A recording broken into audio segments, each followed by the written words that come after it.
Welcome back to Tales of Two Bros. I am Angel, I'm Adan. and this is our marvelous review of Spider-Man Homecoming. Spider-Man, Spider-Man, does whatever a spider can. Cool.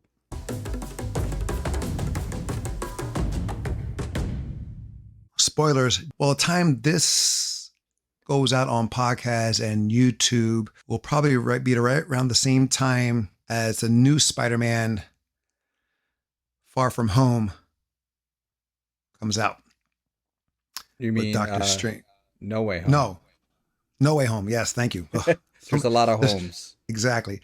So I thought it would be kind of cool that we revisit Spider-Man Homecoming, featuring, Tom Holland, Michael Keaton. Enough said.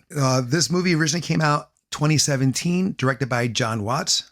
What happened? What No, did I do I now? was just laughing about like enough said. You like that's all you need, just those two. Do you need anything more? So No, we're good. we got this version of Spider-Man, Peter Parker, in Captain America's Civil War. That's when we first saw him. Played wonderfully by Tom Holland. He captured the young Peter Parker us comic book fans know wasn't played by a 28-year-old adult. I think it was a good time just to see how this film holds up since we first saw this film about 4 years ago. I have the Blu-ray. You do not. So you saw it streaming on Amazon. Yes, I did. I noticed it too because I went to Disney Plus. I couldn't find it to recap. So I thought, well, Spider-Man's on the Avengers films. He's on Civil War. He's in Endgame. I thought, well, okay, fine. He's part of the MCU, so he'll be in Disney Plus. Not there. You confirmed that too. No, I went through several different sites because at one point it was like on Netflix, another point it was like on, and I could swear that it was on Disney Plus at one point, by the way. I theorize this because of the No Way Home movie coming out that is part of the hustle. They remove it from the networks. Now you gotta buy it so you can catch up to it because it's been a solid 2 years since Far From Home, much less, like you said, 4 years for No Way Home. So people are going to be refreshing themselves, especially for the older Spider-Man films because of the rumors that have to do with it. But we were able to watch it nonetheless. Now, since it's not Far From Home, it's what is it? No Way Home. I mean, No Way Home, because there's like so many, again, yeah, Homecoming. I mean, obviously there's a theme. Well, Homecoming is because during the time of this film, the period is he's going to a homecoming. And then Far From Home, he's overseas. And this one, what's that called again? No Way Home? I'm getting confused. But anyway, let's get back to what we did watch. After watching it again this time, there's some things, of course, there are some plot holes. Of course, there's some liberties of taking the mythos or rearranging the mythos of Peter Parker, Spider-Man. Mm-hmm. One off the bat, his aunt is relatively young. No gray hairs, no cracking knees, smoking body, a MILF, if you will.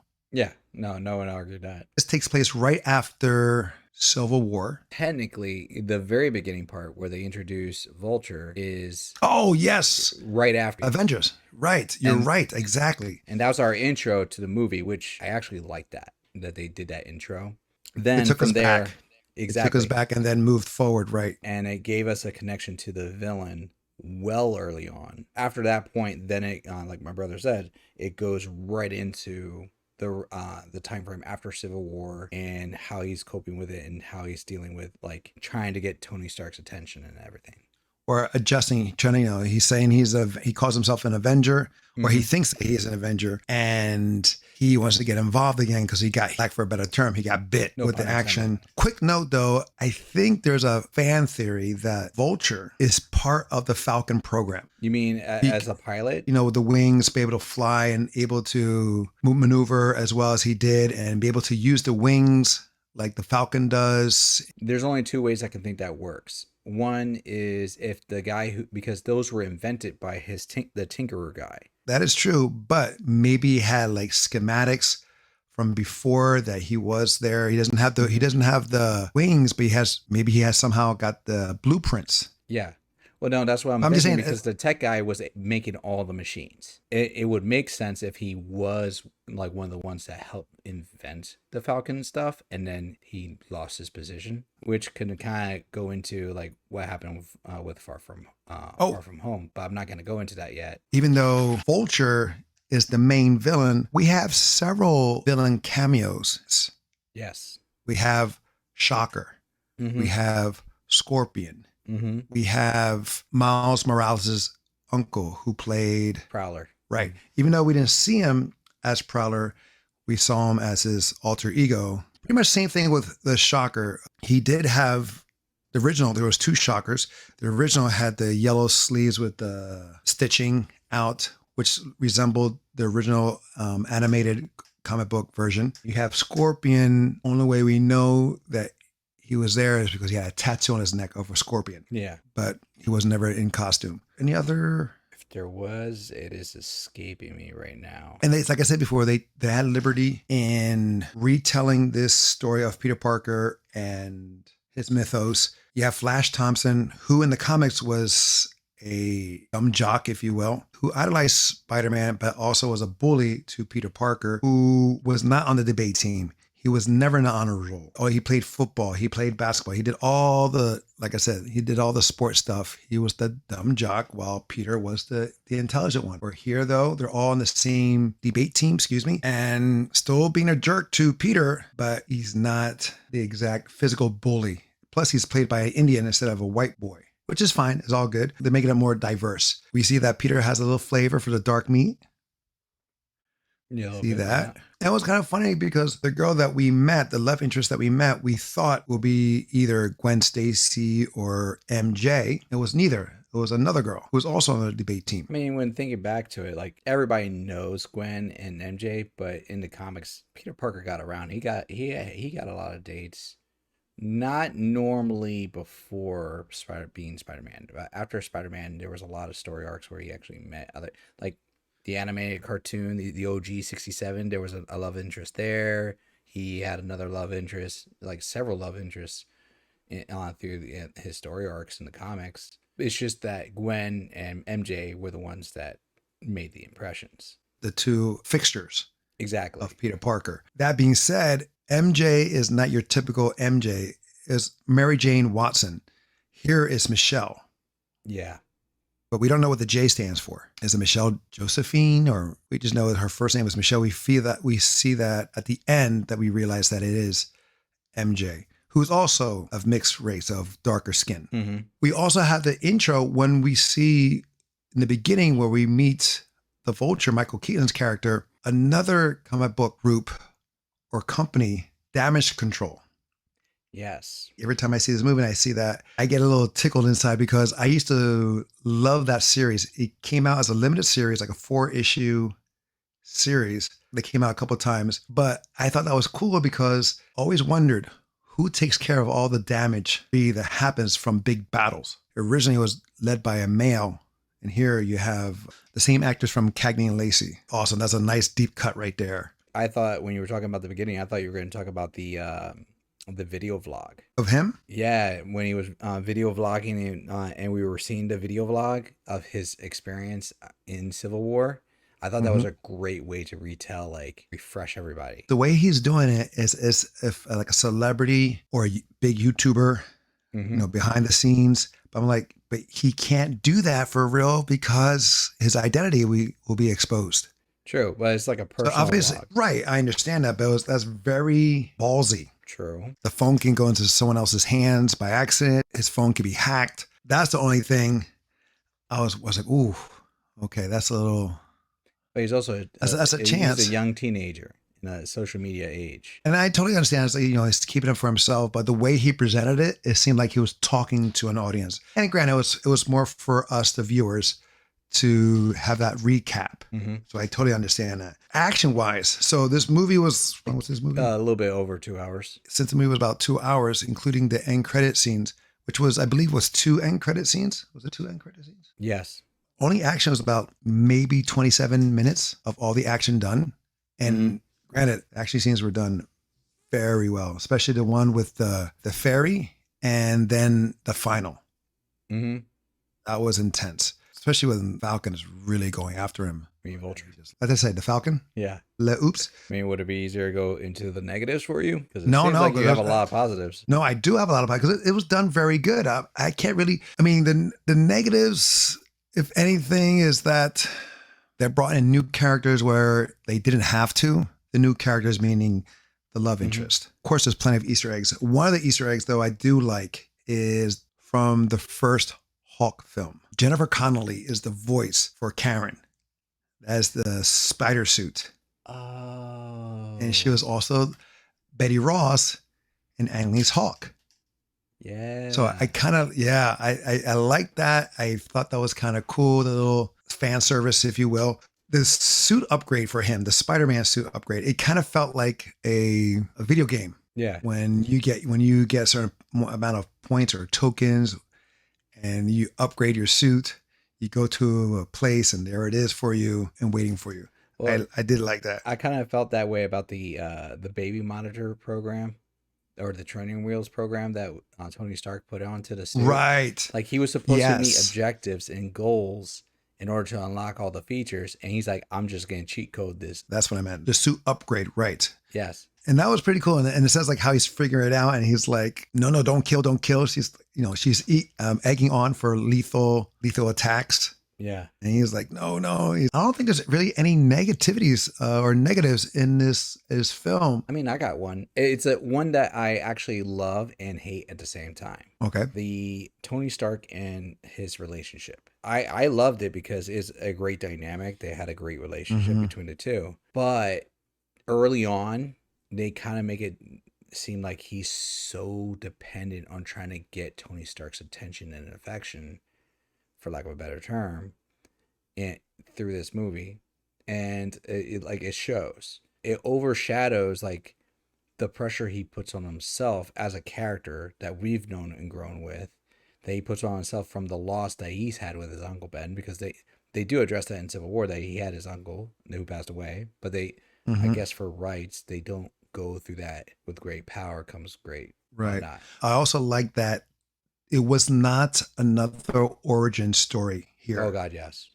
Thank God. That's what I'm saying. I love and hate it at the same time. They just went through it real quick. When his best friend finds out that he's Spider-Man, while they're talking, going throughout their day, and his name is Ned? Ned? Yeah, Ned. He's the chair guy. Talking. Yeah. He's asking his questions and he's just answering them like, matter of factly and okay, move on. I like that. It was refreshing because we've seen the origin story in the comics, in the cartoons. It was like beating a dead horse. Why? Because we know it.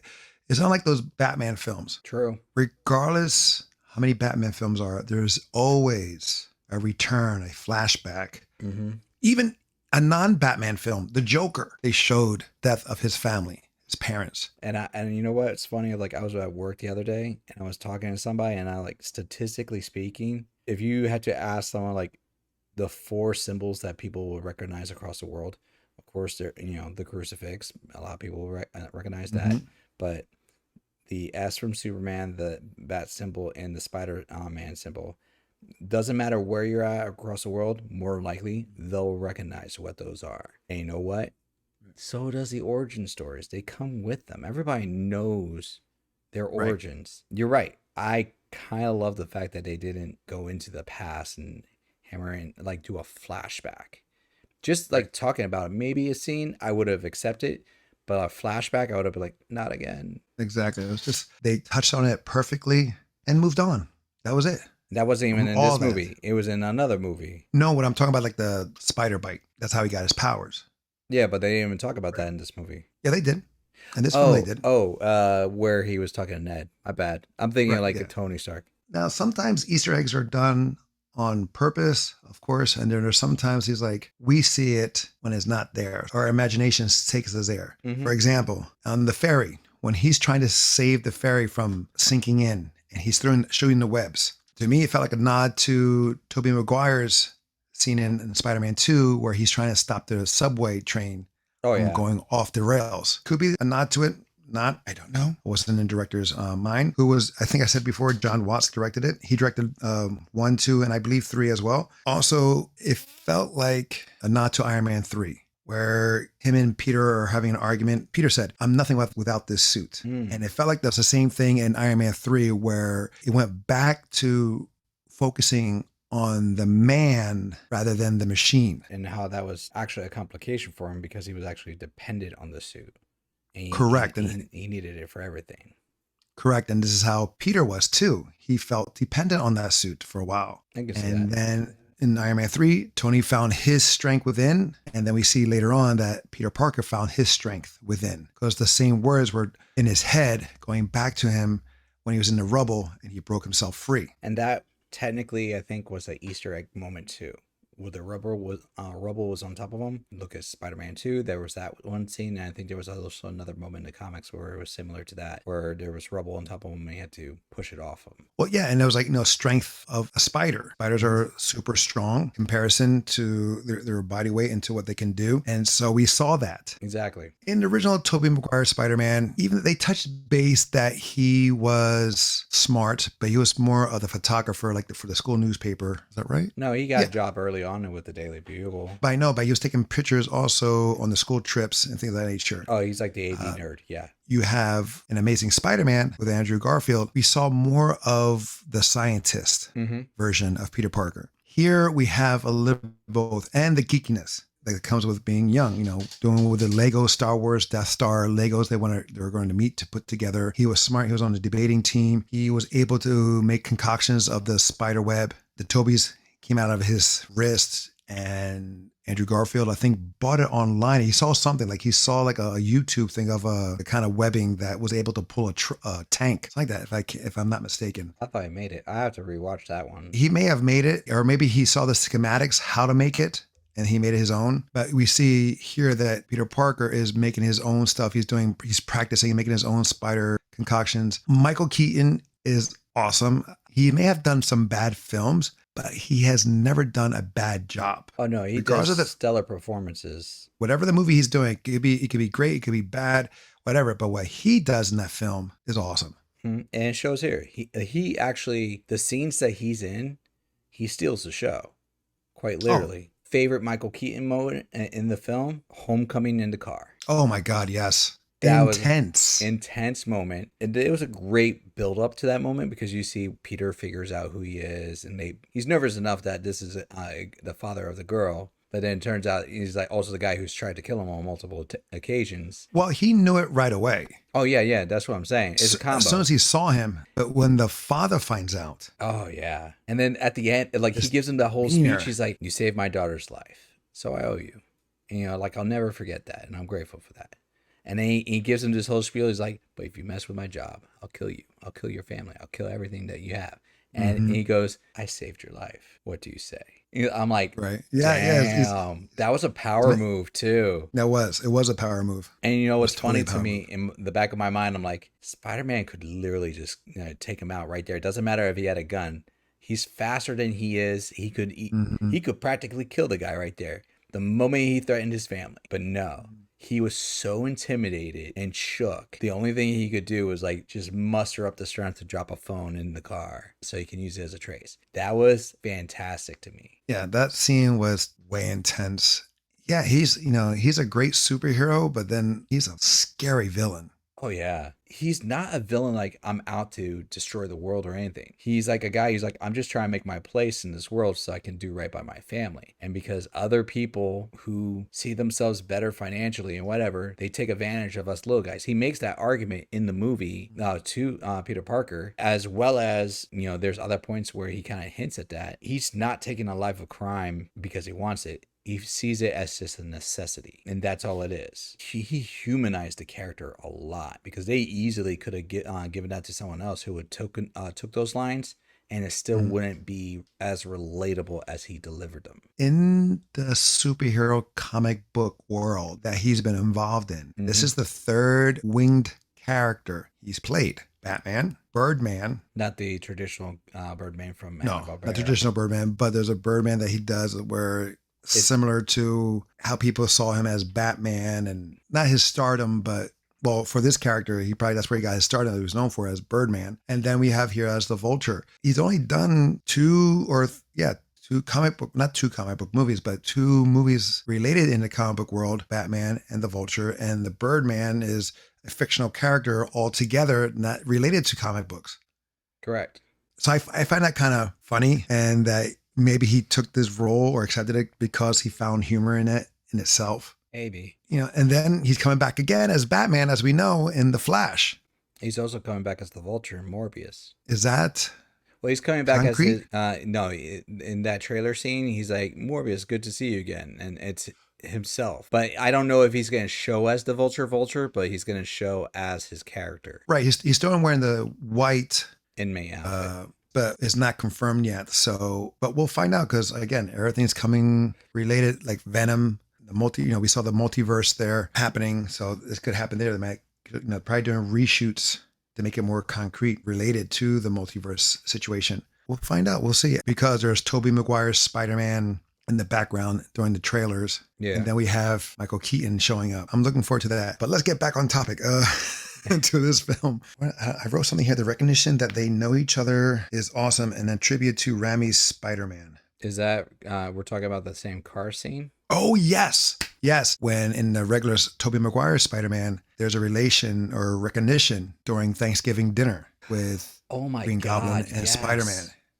I totally forgot about that. In that car scene kind of honors that too, when they recognize who is who. Yeah, because it was like a Thanksgiving date kind of situation, and they show up and like Green Goblin hints. Oh my God, yes. What's kind of funny too, where the people point out that Peter Parker is dressed in green, like has the green top, and Norman Osborn is like in blue and red. So he's wearing the Spider-Man colors, and Peter's wearing the Goblin colors. I don't read. You're trying to find something bad that you did. I mean, they're there. They're there, but it's so minute. I would dare say we're like, at this point, we're going to be nitpicking. And you know what's funny is I remember there were people that were really ripping on this film because it wasn't Tobey Maguire. And I'm like, that's not a fair comparison though. You're comparing nostalgia and like something that had 3 films over to a one-off film. I think this was like a love child between Tobey and Andrew, and this is what spit out Tom Holland. Watching it again and trying to pay attention even more, you saw MJ kind of being a stalker. A little bit. A stalker, because like wherever Peter where he is. Yeah. Exactly. In detention. She doesn't even have detention. And she's there. Always there when Spider-Man shows up. She was kind of like the person who's wants to be cool but not cool. Like that person at the parties that goes, they wake up in the morning, spends like an hour doing their hair to make it look like they didn't do their hair. That kind of situation. Right. So it she tries harder to make it seem like she doesn't care, and it puts up a front. Because in the comics, Mary Jane, they didn't really do it in the films, which I was like, ugh, I wish they did. Mary Jane in the comics was a smartass, a independent woman. She dressed pretty provocatively.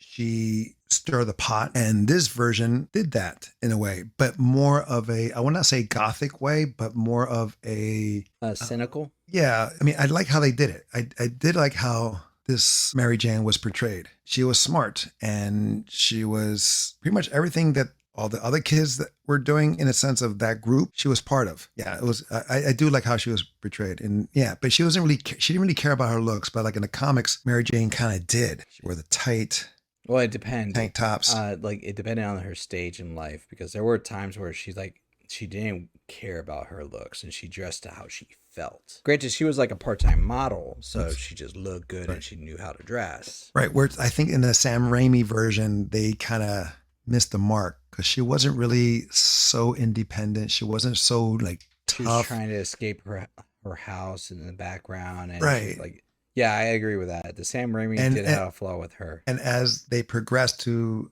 movie 3, she was even weaker. She became the damsel in distress, where Mary Jane was like the Lois Lane. This is true. She didn't need anyone to save her. She would do it herself. She didn't love the hero. She loved the man behind the mask, where like Flash Thompson loved the hero. Correct. Didn't care, didn't want to know who was behind the mask. He just, he cared about the persona. Yeah, and there was 2 end credits. You have the one with Aunt May. Oh, it's right. Yeah, because he comes home and he sees the bag. He tries it on, and then he takes off the mask, and then Aunt May is behind him, and she goes, "What the?" And it cuts off, and that was hysterical. Oh, the Captain America one, Oh yeah, yeah. and it kind of reminded me of like Ferris Bueller and Deadpool. The end of the film is like, "It's done. It's over. Go home." Pretty much. And he was doing the same thing. It's like, do you ever feel like you wait for a while and just end up? I'm paraphrasing, of course. End up to be disappointed. Yeah. And that's He's like, how many more of these do I have to do? yeah, exactly. And then they cut it off. There was, I may have got my stuff mixed up, but there was an end credit with the Vulture and Scorpion. And he's like, I heard a rumor that you know who he is. And he goes, if I did, he'd already be dead. He protected him. Okay, so real quick, do you think the Vulture will be in another one? No Way Home? No Way Home? If they do, I think it's only a cameo. I don't think they're going to use him as a full-on appearance. Because isn't he part of the Sinister Six? Well, the Sinister Six has like changed their roster multiple times. So like he's been a member of the Sinister Six. So has Scorpion. People have thought about, well, like, why don't you just bring in some new blood like Craven and so forth like that? So there's potential. I've been trying my damnness not to see any other previews. Yeah, I told you to try avoid those. I saw one, and that was the first one where they brought it out. The first initial trailer, and I was like, no more. I'm done. Oh, you haven't seen the second one? No. I'm not going to say a thing. Well, don't, because I've been trying to, like I said, I've been avoiding as much as I can. When I see it on TV, I turn my head or change the channel. He's literally just going, la, la, la, la. Yeah. I mean, and granted, of course, social media posts pictures. I know the Shocker's in there. I know Green Goblin's in there. Shocker's I know, I'm sorry, Electro. I know he's in there. Of course, Doc Ock is in it because they show like it's in the posters too. Green Goblin's in the poster shot. I'm not going to mention who else there. because I don't know who else you know, but the social media has dumped in. I mean, you see it in the Sandman. Oh, so you did see that one. And then they're showing like there's two other heroes with him. It could be Miles Morales and maybe another Spider-Man, something like that. But I'm just trying not to see because again, I just want to be surprised. I want to be in my seat and jump up, and I want to say, oh shit. I want to say yes. I want to clap. If I know it's coming, I'd be like, oh, there it is. Okay. Yeah. Good. It's like that Thor hammer with Captain America. You're like, yes, that moment. Or if you knew that was coming, it wouldn't hit the same. I want to be shocked. I want to be caught off. I want to be surprised. I only watched trailers enough to get me hooked. The thing is, we knew that this was going to happen, especially after Into the Spider-Verse came out. We knew that was like the next step forward because how successful and how well it was done, that it can be done. That's it. But yeah, real quick. So we have the two end credits, but there was also a talk of Cap's new shield. Oh, yes. That's because it got destroyed in... It didn't get destroyed. It got taken. No, but the thing is, remember, he was talking about it was Happy. So I was like, ooh, what shield was that? It was that the one where it lights up. It was like a kind of hologram, not a hologram, but it came out like a hologram in the wrist to replace the shield. I rewatch that because it was quick. He was on the outs with Captain America at that time. He was a felon at that time. He was. They may be on the outs, but still, he has stuff. Always tinkering. That's true. And don't forget, there's a different Captain America in the end of Endgame has a different shield. Yeah. That he gives to Falcon. Ooh. So that could be related. Is this movie worth to own or watch multiple times, or is it one and done? Oh, I would say it's worth to own. I just don't own it. It is worth it. Well, I own it, especially it's not on Disney Plus, and you have to rent it anyway to see it on Amazon. I say, yes, buy it. Get the digital code. You can put it on movies anywhere. And then if you have multiple accounts, it goes on to YouTube. It goes on to Vudu, Apple TV. Yes. I have multiple streaming services. I have multiple options to see this film. And depending on who you have, you can get in 4K. Even if you didn't buy the 4K, Apple TV will put it in 4K for you. So, okay, that's it. That's the 2017 Spider-Man Homecoming. If you agree or disagree for what we talked about, or if you have something that we forgot to mention, please comment below. Make sure you subscribe and hit that like button, guys. Until next time, will be the next time. I'm Angel. I'm Adan. Did you forget anything else? We can catch Oh, on the next video. love you, bro. Love you.